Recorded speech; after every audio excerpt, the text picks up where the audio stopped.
Ladies and gentlemen, we are back for the first 360 Sports Show of 2025. In the blink of an eye, Conference Championship weekend is already behind us, and we only have one game left in the 2025 season. I'm your host, Brendan, joined by Carter, Aiden, and Emily. And we've got a lot to jump into today, so we're going to start out talking about the 3 o'clock game yesterday, the absolute bloodbath that took place in Philadelphia. The Eagles absolutely dismantled the Commanders 55-23 in the NFC Championship, with the Eagles running all over the Commanders' defense for over 200 rushing yards and 7 rushing touchdowns on the day. What was your biggest takeaway from the game? I got to say, my biggest takeaway is that the Eagles' run game is absolutely dangerous. 7 touchdowns on the ground, 200 yards, decimated the Commanders' defense. Washington couldn't stop it. That's all it was. Washington could not stop the Eagles' run defense. Turnovers from Washington is what the Eagles were capitalizing on. I think they had 4 the entire game, and the Eagles were able to get them. One thing that I really appreciated about this game for the Philadelphia Eagles was that they felt really unpredictable. In games past, they felt very predictable with their play calling. Give the ball to Saquon, Jalen Hurts QB draw, or Jalen Hurts throws to A.J. Brown. Just very simple play calls. But here, we were having jet sweeps going to Dallas Goedert. I got to give it to Kellen Moore and that offense for, making up some great, great plays. And let me be clear, Jaden Daniels played well, but Washington just began to crumble as a team. And I would like to give a quick shout out to Frankie Louvu for 3 offside penalties in a row. Yeah. You can go. Okay. I was gonna say my big takeaway too is also their run is insane.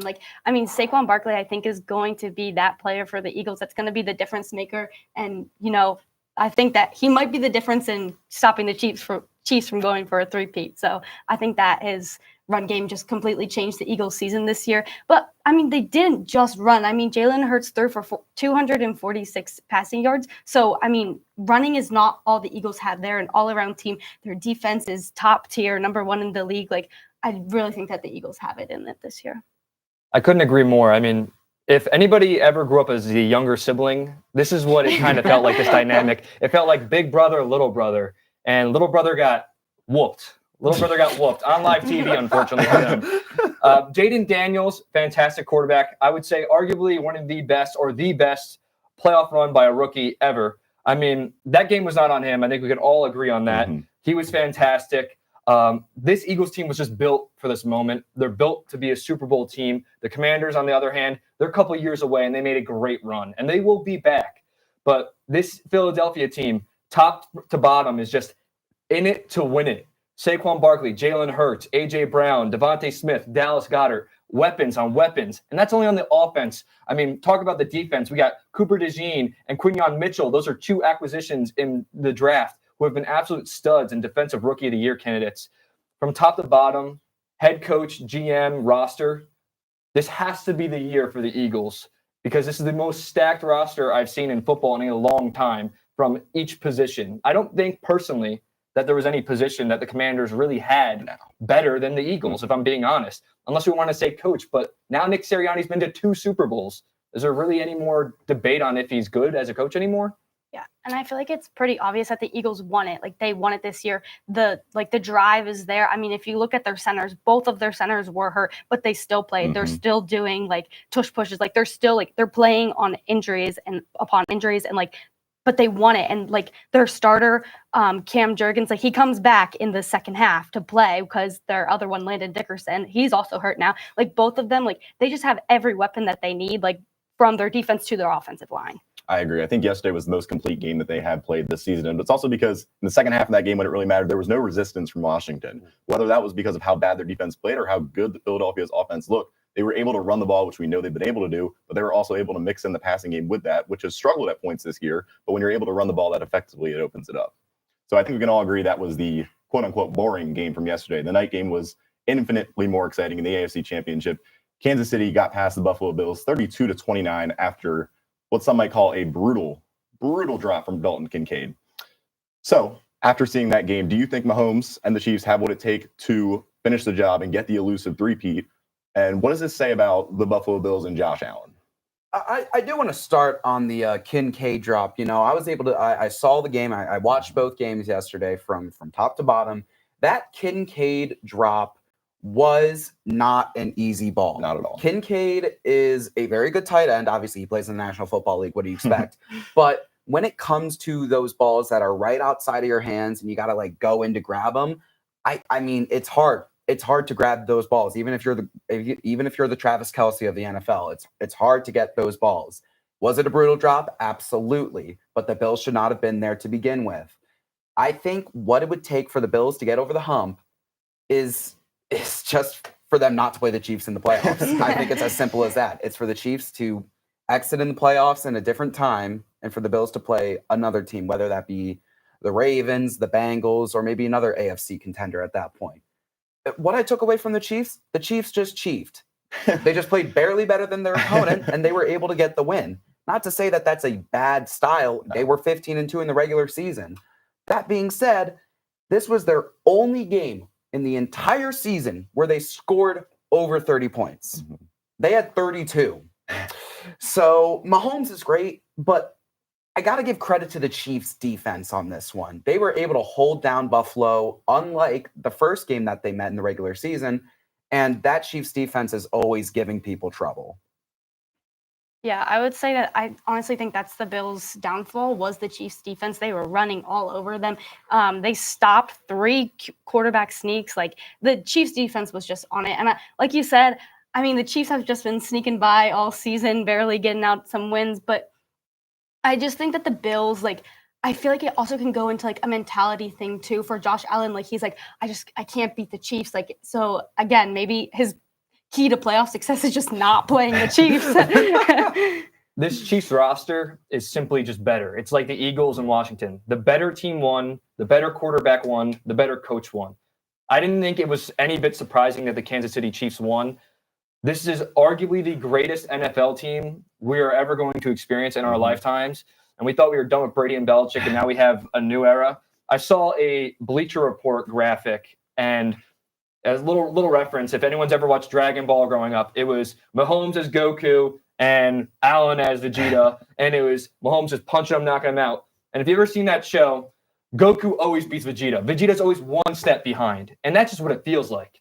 The Bills are always one step behind. But the funny thing is, who they have to blame? Themselves. The Chiefs are a better team, like I said, top to bottom. And that's why it matters, top to bottom. How did the Chiefs get Mahomes? Well, they made a trade with who? The Buffalo Bills. That Xavier Worthy kid, he's a rookie. He looked real good. How did the Chiefs get him too? Well, they made a trade with the Bills. And the Bills rookies look great. Keon Coleman, I mean, he was basically non-existent that game. Dalton Kincaid, he's not a rookie, but the year before he was. Nice big drop. And all these acquisitions that they have are not making plays. It just seems like Josh Allen has to put the team on his back. And it's not enough. It never will be enough. So the Bills have to do some serious looking in the mirror and have an identity check, because it doesn't really feel like they have an identity besides Josh Allen, save us. With the Chiefs, it's, well, we can do this with Mahomes. We have the best head coach in the league and our defense. And thank God we still have Spags, because I don't know why he hasn't been hired, but he's probably the best defensive coordinator in the league. This is just routine for them. This is why they're there every single year. And I think we see the same thing in the playoffs every year. The last 4 times, the quarterback battle has been a wash. It's come down to the rest of the team. And Buffalo, as a team yesterday, just did not perform in comparison to the Chiefs, who have been there before. So relating kind of to this Chiefs game, but the league as a whole, this year especially, officiating has been called into question more than ever. Do you think there's any likelihood that the NFL needs to change or kind of revamp this officiating system that they have? I think as it is mostly fine, but there are things that, we need to discuss. And one of the biggest things that people are looking at is obviously the Chiefs. I believe last week during the other Chiefs game, Patrick Mahomes flopped on a play to try and draw a unnecessary roughness call. There has to be certain penalties for players to do that during the game. It can't just be fines. Patrick Mahomes can pay any fine the NFL throws at him. That's just a given. So yes, it's fine, but also no. I think there should be replay assist for pass interference calls. If there's a pass interference called that wasn't called, then I think you should be able to replay that. And I think it should also be on personal fouls. Certain roughing the passer calls are very, very finicky. And specifically, especially when it's against Mahomes. And I do believe that the Chiefs are able to get those 50-50 calls. I just think you need to look into those more. It's as simple as that. Yeah, I think it's difficult though. Anytime you're gonna make changes to how you look at the game, like how you officiate the game, there's always gonna be backlash from fans. There's gonna be backlash from players. Like it's really hard to change a system that's already put in place. So yes, there are issues, but I think you need to call into question how do we change this and go about it in a way that's not gonna impact people and it's not gonna make people more upset than they already are. Yeah, the officiating, that game last night was not decided on officiating. The big issue is when the Chiefs are playing opponents, it's always on the main stage, so the whole nation's going to see it, and that's why it's always a topic. And the Chiefs win so much, everyone's sick of it. And that's just what we have to admit. These calls, yes, they are debatable. I have my opinions on the Xavier Worthy catch. I think neither of them had control. The ball touched the ground. It shouldn't have been a catch. But again, it was already called a catch, so that's why those things kind of played out. The Josh Allen getting the first down, that one can be debated for sure. But the big issue I have with that was the original spotting of the ball prior for them going for it. I do think there needs to be some sort of replay assist. I remember I'm a Vikings fan. I saw Sam Darnold almost get his head ripped off, and that resulted in a safety. So there has to be some sort of change. Thank God I don't have to make that change. But I think everyone can agree that there has to be some sort of adjustment to balance out the game. I agree with what a lot of you guys are saying. The only issue I have with that, though, if you want to start reviewing all these penalties, we did see a season where they started to review pass interference penalties, and nothing really even changed. If anything, it just slowed down the game. We were spending a lot more time challenging these calls and spending time in the replay booth trying to see if we could change them. It just slowed down the game, and nothing really changed. I don't think that this is really a problem. I think, like you said, everyone's sick and tired of seeing the Chiefs get these calls. They play more. They make it to the Super Bowl, it seems like every year. They're going to play more games. They're always on national TV. You're going to see them play. You're going to scrutinize every call because a lot of people do not like the Chiefs. You're going to see all this stuff.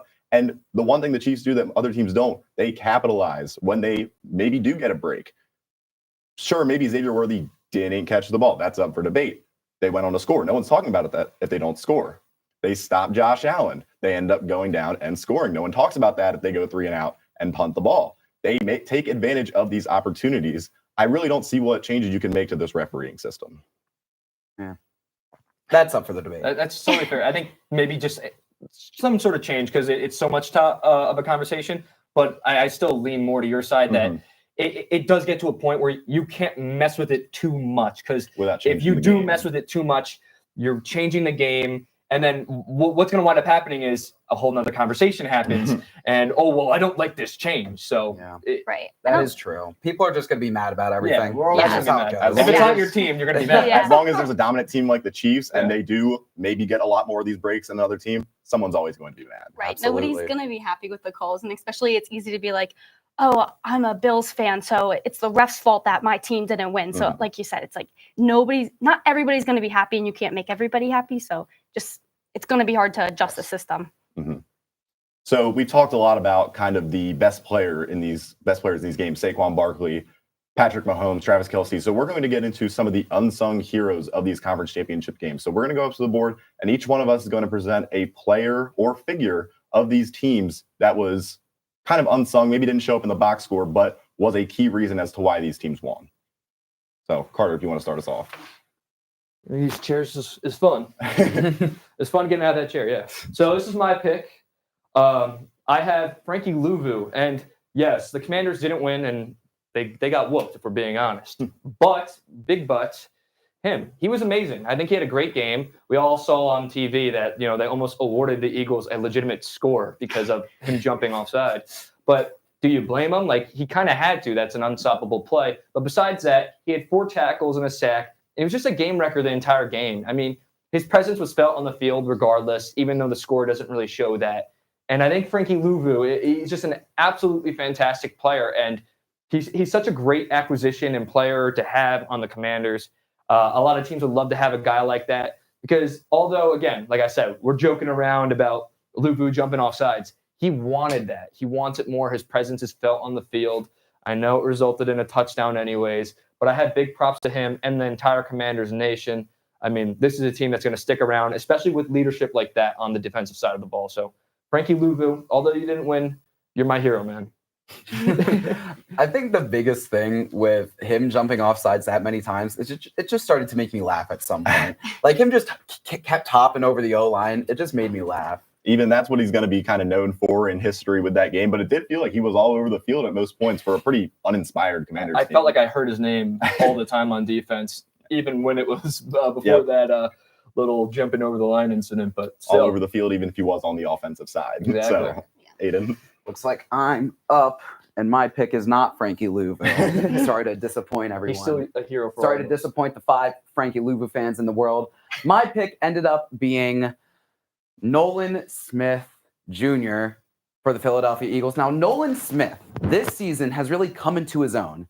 He has been phenomenal at applying pressure to the QB. In this specific game against the Commanders, Nolan Smith had 4 tackles, 1 being a tackle for loss, a sack, and he was really good at being able to stop the run. He kept applying pressure to the QB. In the postseason, he currently has the most sacks and the most QB pressures at the moment. Nolan Smith has been a dog, just straight up dominant. And I can't give him enough credit for coming into his own under Vic Fangio and that amazing Eagles defense and being able to keep applying pressure and, fill the void that Hassan Reddick left after he left to go for the Jets for maybe half the season because he held out. But Nolan Smith has really come into his own, and he's just been so dominant and so great. I'm excited to see what kind of player he turns into in the future. But he is my unsung hero for the conference championships. I think he's kind of the perfect embodiment of this Eagles team. They've got so many guys that can do so many things. Him and Jalen Carter are known as run stuffers, but they get to the quarterback better than anyone kind of seems like in the league right now. Their linebackers, they're great at stopping the run, and they're great in coverage. Their corners are great in coverage, and they can tackle. I mean, the Eagles have guys that can do everything, and he's the perfect example. I will say, like my first show, we did an unsung hero segment when it was my first show, and I picked Zach Vaughn. And look where that comes free out. agent Yeah. acquisition, and That all of a sudden, is probably one of the defensive best free player of the agent year. acquisitions of the year. ever. Only behind Saquon Barkley. I think that's one of the best free agent signings ever. I mean, he's Phenomenal. Literally, He's been great. it's been night and day with that linebacker core. I mean, he's amazing. Yeah, and if you look at it now, he's also up for the defensive player of the Yeah. year. So look where he's at now. From special teams only to defensive Yeah, player of the year. right. He potentially. is so good. All right, Emily. Okay, so I'm also going to have to go with the Eagles. I like hearing that. Yes, of course. And my pick is going to be Will Shipley. And that's going to have to be because at the end of the second quarter, he forced a fumble for the Eagles that landed them on Washington's 24-yard line, which then resulted in a touchdown. He's behind Saquon Barkley, so we haven't seen much of him this season because obviously Saquon Barkley is the dominant running back. But in this game, he ran for 77 yards, and he also got his first career touchdown, which solidified the championship win over the Commanders. So he's going to have to be my unsung hero. No one was ready for defensive player Will Shipley to come out and get that fumble. And I'm so hyped for the kid. It's so awesome to see rookies go out there and make big plays, especially when they don't get a ton of playing time. Shipley is mainly a special teams guy because, they have Saquon Barkley and Kenneth Gainwell is running back too. So they don't put out Shipley there very Right. often, but he is making the most of the time that he has on the field. And I can respect that heavily. And I did say many a times that the Commanders had 3 unforced turnovers. That was kind of fumbles that it was mostly their fault, but somebody has to force the turnovers, whether it's a big hulking middle linebacker or it is a special teams running back who's running into a kick returner to put your team in a great situation. Eagles had so many heroes, man. It's hard to keep track of them all. I'm not even blaming you guys. It's like their whole team. I agree. Their whole team is a hero. Everyone played a part. So I did not have an Eagle. Mm, I would say unfortunately, Okay. but I can't say that. I actually didn't have a player at all. It was Steve Spagnuolo, the defensive coordinator for the Kansas City Chiefs. How does a Kansas City team win 15 games, only putting up 30 points? Never. Only in this game did they do it. They win it with a solid, disciplined, amazing defense led by this guy. Buffalo had some pretty sustained drives where they ran the ball on them, kind of wore out this Chiefs defense. But when it mattered most, Spags sent the most mind-twisting blitz I've ever seen on 4th down to pressure Josh Allen and force him into a forced throw that we can debate whether or not it was an actual drop. But it is a heck of a defensive call by Steve Spagnuolo. He is the reason that they win a lot of these games. The offense hasn't been this otherworldly figure that we've seen from them before. And I think he's going to be the key figure in the Super Bowl. You can talk about the quarterback matchup, the defensive matchup. It's the guy calling the plays. If he can send pressure on Jalen Hurts, which is where he struggled all season, I think he can be the reason that they win a Super Bowl. So while he did not take any snaps, he is my unsung hero for this conference championship weekend. I couldn't agree more. I mean, I wanted to do a coach as well. I was thinking about it. I think of doing Nick Sirianni because he always gets so much flack for not being a great coach. But, I mean, I don't think you could give him flack anymore. He's been to 2 Super Bowls now, maybe win one. But, yeah, I was talking about Spags earlier. So that is – you hit the nail on the head with that one. I couldn't agree more with him. He is a NFL head coach just in that defensive coordinator role. Should have a job. We'll see. The Chiefs I think the Chiefs actually just keep paying him more and more, which is why he stays, hey, I respect it. Chase the bag, man. You know, if you're getting paid and you like your job, I wouldn't leave. Money isn't forever, but legacy is. So. That is true. That's that a is bar true. right there. Good line. Go ahead. And I would definitely say that the Chiefs coaching staff has to be factored into their success. I mean, if you look For at sure. Andy Reid, come on, he's one of the best head coaches ever. So Mhm. I just think that between all their coaching staff and their players, that's why they're so successful. And I think it's going to be an underrated part of the Super Bowl we got coming up, the defensive coordinator matchup between Vic Fangio, who has the Eagles defense rolling, and Steve Spagnuolo, who has always been there. So now we spent a lot of time looking at these current teams. So we're going to take a look and we're going to play a little game, some playoff legends. We're going to see a silhouette of them. We're going to get a couple hints about players who have been memorialized in playoff history, and we're going to try and guess who they are. So our first player, a little blurred out. 80th pick in the 2012 I think I know NFL this is. draft, threw for 971 Silhouette, yards, kinda. 6 touchdowns in the 2017 playoffs. Ooh. I know that. I think I might know this It's guy. looking like a Nick Foles. I'm looking like I'm Yeah. going to agree Yeah. with you. Yeah. That's literally his build right there. It That's is him. It That's is a dark him in the jersey. It Colts. might not be the Eagles jersey. It's going to be the Colts jersey, I think. Yeah, I think you're right. Yeah, there it is. Nick Foles. That's my guy. If you want to talk about a playoff legend for just what he Oh, yeah. did in one playoff, former Seahawk and Jet, 209 receiving yards in the 2014 playoffs. Including a game-winning touchdown against the Packers. So Oh. this was like prime Seahawks with Russell Wilson. Yeah. I'm thinking this is NFC Championship. What Was is this his the name? walk-off touchdown Jermaine Kearse? Was this the overtime walk-off touchdown? I think. Ooh. This one's difficult. This one the is- this silhouette's one not is giving me too tough. much. I'm trying to remember how old I was in 2014. I think that was the year of the Super Bowl 4, and I think that was the Malcolm Butler year. I think you're right, I yeah. think the game I think before was the Ooh, NFC this was the Championship. Malcolm Butler comeback year? against Green Bay. Went into overtime. Yeah. Walk-off touchdown Jermaine Kearse. I'll go with Yeah. yeah. Another guess. Are we I good with know that guess? I'm Yeah. good. The answer. There we go. Yeah. Nah, I'm gonna he's be got honest. I ball did not knowledge. really He's know. got I did ball not know knowledge. what he looked like. Did not know what he looked like. Yeah, I didn't know what he looked like without either. the helmet on. That's what a lot of these players you don't really Yeah. recognize without the helmet. All right. Next player. 7th round Seventh pick out of round pick, Rutgers. Rutgers. Oh, I know this. Oh, is this- It's Pacheco. This Yeah. is Pacheco. Yeah. Yeah. Yeah, that was Last year. That was the easy one. Well, 2 years ago. It was 100% Pacheco. Yeah. I think Rutgers gave it away. I don't know why Yeah. Pacheco went to Rutgers. Well, I know that that was just in the back of my head. I'm from Jersey, so I already knew who he was before the draft. When it said Rutgers sat there on I'm like, I know that. Yeah.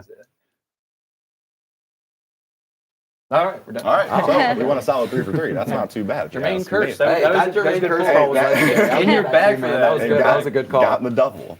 So obviously we had this one last game to end the season, but we have an awards show before that. We've got some players that are up for awards. The ballots came out for our MVP, offensive player, defensive player, all of these awards that are coming up. So based on these finalists, is there anything that really jumped out to you or a prediction that you have for one of these? To me, nothing really jumped out as anything too absurd. You got the normal, the usual suspects, as you will. I think people tried. I think I saw a couple of people try and be like, "Hey, why is Patrick Mahomes not MVP?" He didn't have an MVP caliber season. He was 15-2. Let me be clear. He did not have an MVP caliber season. He kept winning games. He did not have an MVP caliber season. So, my predictions for this are as follows. I think MVP is going to be Josh Allen for the reason I think Lamar has had a better season at quarterback, but I think it's going to be voter fatigue. The Joel Embiid treatment. Yep. Yeah, I think it's going to be voter I had to slide fatigue that that gets Lamar out of there. But I will say, I also think Saquon deserves it heavily. And I think Saquon does have a chance, not a big chance, never zero. It's one of the best shots we've probably seen from a running back Oh, in a very absolutely. long time. I mean, the last time a running back won was in 2012. So he has a My chance. And guy. he's really he's like one of the best running backs, if not the best running back in the league right now. So I think he definitely has a chance, but it's going to be a quarterback. Yeah, so I think Offensive Player of the Year then will go to Saquon Barkley. But if Saquon does get the MVP, I think it'll be Joe Burrow, because Joe Burrow has had a really great season with the Bengals, even though they missed the playoffs. And I think they're going to try and recognize him in some way. Next, Defensive Player of the Year. I think it's going to be a toss-up between Trey Hendrickson and Zach Bond. Both have been great players. Trey Hendrickson leads the league in sacks. Zach Bond has gotten so many good tackles for the Eagles, has been very dominant at his linebacker position. Offensive Rookie of the Year is Jaden Daniels. There's not really a debate for that. Brock Bowers should be recognized. He should get his flowers. Great rookie season for a tight end. Great tight end season. Is there no debate? Is there no debate? You're looking at me. There should be a debate. I've got a take Let me be coming clear. up. Go ahead. Okay. I've got a take. I can't wait to hear that take. Thank you. I have think a we take could coming chip up, it. too. A Defensive Rookie of the Year, I have between Jared Verse and Quinyon Mitchell. I think it's another toss-up. Both dominant at their positions while being a rookie. Comeback Player of the Year to Sam Darnold. He had a career-saving year. He came back, saved his career. Coach of the Year, I think it will go to Dan Campbell. I think Kevin O'Connell does deserve it a little bit more for taking this Vikings team that nobody really thought of and just elevating it to another level. And I think Assistant Coach of the Year is going to be Vic Fangio. I want to say my gripe with MVP, not Josh Allen. Jared Goff should not have been on it. No offense to Jared Goff. I agree. I think Pat Mahomes should have been over Goff. Not saying Mahomes should have won it. It should have been 15 and 2. You know how hard it is to win 15 football games, in the Especially National when he Football only played League. 16. He did not play in he only that played last game. They So could he have lost very a easily. single game to Josh Allen, in which he wound up avenging that loss. I know it isn't, play into that Didn't play factor. on that. All I'm saying is that Pat Mahomes should have been in it. He should have been in the conversation over Goff. I know Goff had a great year, but let's be real here. If we're like, oh, well, we all know Mahomes is a better player than Goff. Well, how do you think Mahomes would have did if we swap roles here? Mahomes is throwing to who? Rashee Rice tore his ACL. Pacheco was out for a while, so it was Kareem Hunt. Travis Kelce, took a step back, and now it's DeAndre Hopkins who took a step back. Marquise Brown, who missed basically the entire year. And Juju Smith-Schuster, give Goff that. And then give Mahomes Amon-Ra, Jameson Williams, Sam Laporta, and the best offensive line in the entire National Football League, arguably. As I said, arguably, because I know you Eagles fans believe that. So I think Mahomes should have been in it. Offensive Player of the Year, Joe Burrow. He was absolutely fantastic. It was like video game numbers to him. But again, it's either Joe Burrow or Saquon, in my opinion. But if I had to pick MVP, I think it should be Lamar. I think it'll go to Allen. Offensive Player of the Year, I think it'll go to Joe Burrow. Defensive Player of the Year, I think Pat Surtain's a lock. He's the best defensive player in the entire National Football League. He locks up your favorite receiver, and you just don't want to admit that, and it's the truth. Finalist for AP Offensive Rookie of the Year should be Brock Bowers. He is not only the best rookie, he's the best tight end in the National Football League. He was first team All-Pro. I know that's what you wanted to say too. So we can do this together. Absolutely. He's first team All-Pro. Say something with me here. If we're looking at rookies of the year, we're not looking at most valuable rookie of the year, then there wouldn't be a vote. It would be Jaden Daniels. We are looking at the best rookie on both sides of the ball. That's where I think on defense we have a conversation, because you have to take into account positional value. But Brock Bowers didn't just have the best season of a tight end. He didn't just have probably the best rookie tight end season of all time. He might have had the best tight end season in the league. I think him getting snubbed out of that award for a quarterback, don't get me wrong, he very much led his team. He very much had a great season. But I think he had a better playoff run than he did a regular season. I think you got to look at the player, not the impact on the team. Yeah, I'm going to have to be a little bit biased here and say that Offensive Player of the Year should go to Joe Burrow. I love Saquon Barkley, and I think that he has had a record-breaking season, an amazing season. But Joe Burrow, like the stats that he put up with the team that he has, I feel like there's no debate. Like he just has to have it. Like I get that Saquon Barkley's had a great year, but I just think that overall Joe Burrow's, like, I don't know, he's on. There's only been 9 times where a running back has had 2,000 rushing yards in the regular season. I'm just going to throw that one out there. I think it's hard for a quarterback to win Offensive Player of the Year. I think it's going to go to Barkley because of the history, but I do want to say it's a shame Jamar Chase probably will not get a single award. How many Triple Crown winners do you get in the league that aren't going to get That recognized? is true. I think Jamar Chase is getting a little snubbed here. Well, that's why people are arguing, should there be positional awards? But I don't agree with that, because first team All-Pro is essentially your award. That's your Jamar Chase award. did get that. But I do feel bad that he's not going home with any hardware. Yeah. As Bills fans know, can't always get what you want. That is all the time we have for today's Especially show. true. Please tune in tomorrow for the college football show. That is all we have for you at 360 Sports. To all of us here, good night.